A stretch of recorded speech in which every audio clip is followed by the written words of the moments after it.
The Tao of Self-Confidence, episode 544. Welcome to the Tao of Self-Confidence, where I share stories of amazing women who have discovered their inner journey to self-confidence. Visit our website at thetaoofselfconfidence.com. Your inner journey to self-confidence awaits. Well, hello, friend. Welcome to the Tao of Self-Confidence, where I share stories of amazing women who have discovered their inner journey to self-confidence. I'm your host today, Sheena Yap-Chan, and today I have a phenomenal lady on the show today. She has led global communications to Yahoo during its most turbulent times and built PR functions from the ground up at a startup, but decided to forfeit this life to do something more purpose-driven. And I'm just really excited to have her on today to share her story and tips with us on self-confidence. So without further ado, I'm going to introduce you to Anne Espiritu. Anne, how are you today? Maybe you can fill in a little bit more about yourself to our listeners. Yeah, thank you so much, for having me. I know that, as I mentioned earlier, I think what you're doing is terrific, particularly for women during this very formidable period of our society. Yeah, so just by background, just as you said, I led global communications for Yahoo under Marissa Mayer shortly before we had sold the company to Verizon. And most recently, I was in New York working for for Oscar Health, which is a pretty large startup in healthcare where I built the function from the ground up. And last October, I decided to take a leap of faith and now onto my next journey. Thanks for sharing that. And what's your cultural background? So I was born in the Philippines. I am of Filipino and Chinese descent. Moved to the U.S. when I was 11 and have been living there since. I did have a short stint where I moved back to the Philippines for a few years. Really wanted to immerse myself in my culture of origin, and now I'm actually living in Bali. Awesome. Well, thanks for sharing that. And what would be your favorite self-confidence quote? Gosh, I have so many. So I will tell you that one of my life principles is from Gandhi, which is be the change that you want to see in the world. As I sort of think about what my next steps are, which is, to take all of what I've learned in communications and being an organizational leader and become a leadership and culture management coach and advisor.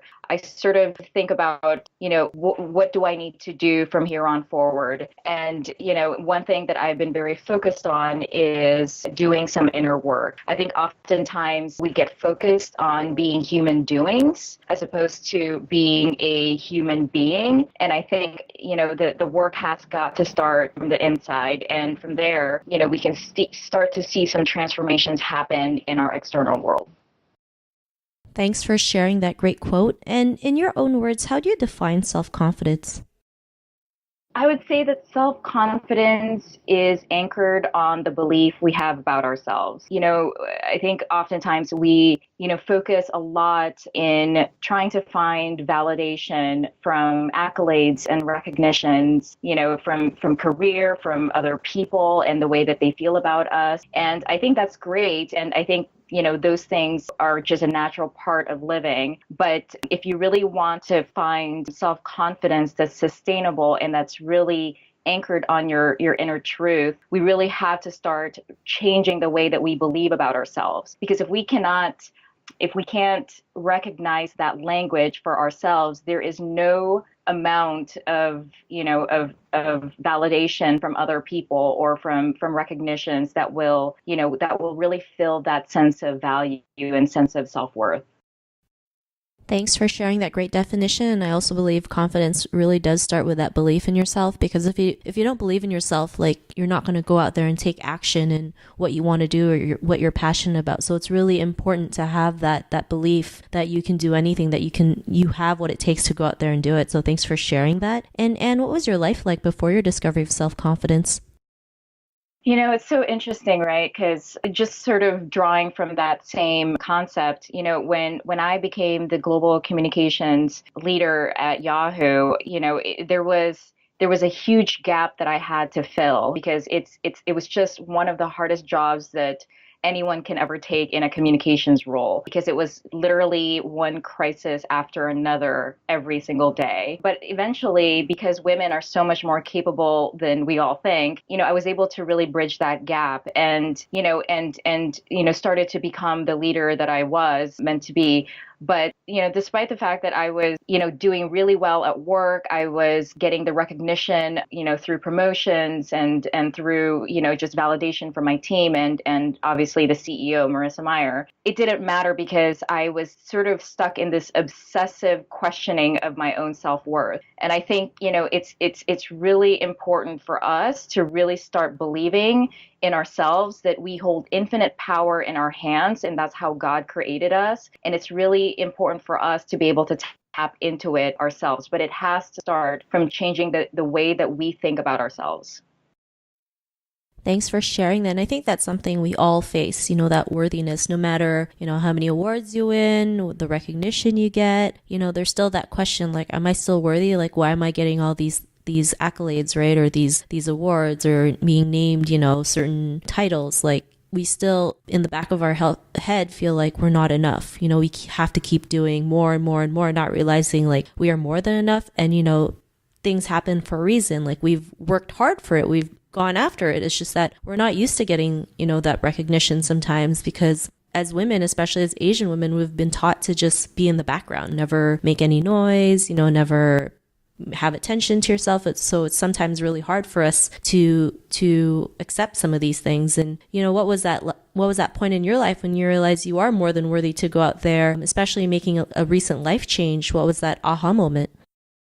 So I have to say that it was when I started to critique the self-critic in me. It was sort of a decision for me, right? Because I think, we tend to get stuck in old thought patterns, and it really required for me to start really listening to my inner intelligence. I think oftentimes, again, when we are making decisions, it is oftentimes, actually, it's not oftentimes, every single time it is anchored on either love or fear. And so when I started to really, do a little bit of self-inquiry and started to question, okay, am I making these decisions, based on love or fear? Because there are only two things here. It's either love or fear. Then I started to understand that there is an inner intelligence in me that spoke of truth and love. And that inner intelligence knows more about me as a person and my surroundings than my own consciousness can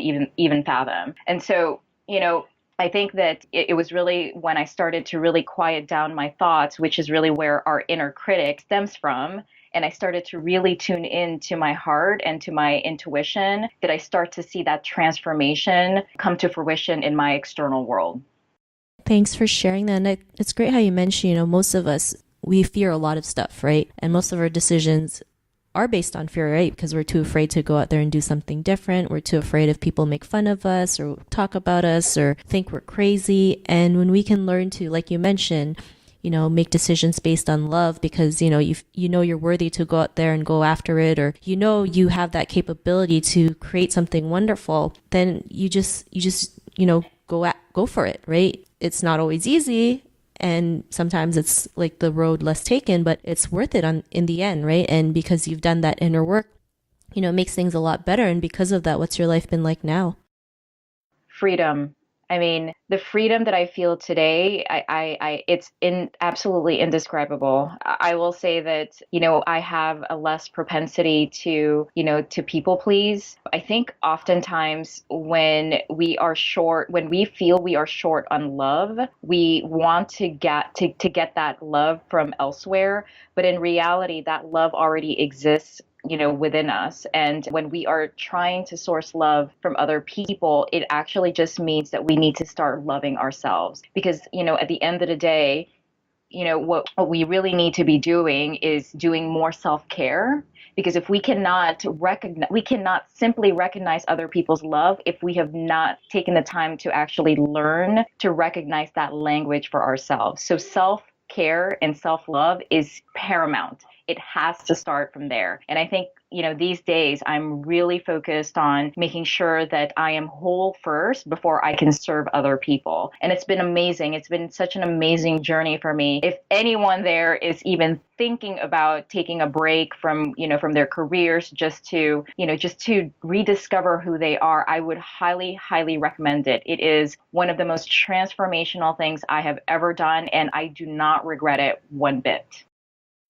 Thanks for sharing that. And, I think sometimes taking that break is essential, right? Especially when you're in a world where, we've been programmed to like hustle, hustle, hustle, hustle to the point where we get burnt out and figure out and wonder, what are we doing with ourselves, right? Sometimes that break is essential. I think it's where you can finally get to know yourself more, be able to love your own company, right? Most of us feel awkward when we just go to a restaurant by ourselves, but it's not a big deal. Like when you learn to love yourself and get to know yourself more, it's essential to have these times to yourself, right? Whether it's to go out and eat by yourself or have a manicure, whatever it is, like it's necessary. And sometimes we just have to be a little bit selfish so that we can become better and we can serve others better and we can operate from a love that overflows versus, needing and people pleasing and asking for approval. So I really love the tips that you mentioned. And if our listeners wanted to get to know a little bit more about you and what you do, is there any links or social media profiles we can connect with?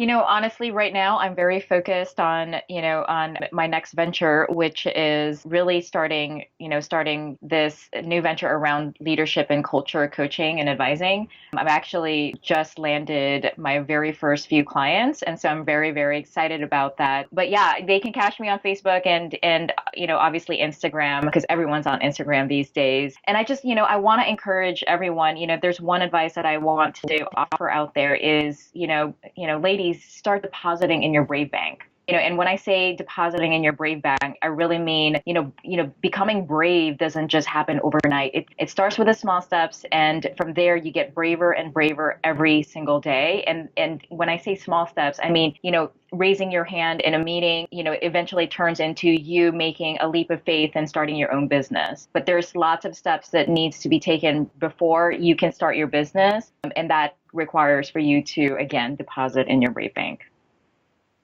Thanks for sharing that. And I love what you mentioned about depositing into your Brave Bank, because with self-confidence, it's actually the little actionable steps that give us that huge result. So, I'm really glad that you mentioned that. And to our listeners, if you want to connect with Anne, you can also head on over to thetaoofselfconfidence.com and search for Anne's name. Her show notes will pop up along with everything else that we talked about. And I really just want to thank Anne today for taking the time to share her story and tips with us on self-confidence. So thank you so much, Anne. Thank you so much for having me, Sheena. And honestly, this is one of the best things that we can do for society, is to help empower others. So I'm really glad that you're doing this. Thank you. And, it was really great having you on the show. And to our listeners, be on the lookout for another new episode of another amazing woman's journey to self-confidence. And we'll talk to you soon. Bye for now. Thank you for tuning in to another amazing episode of The Tao of Self-Confidence. Please subscribe to the show on Apple Podcasts or Spotify to get your daily boost of confidence.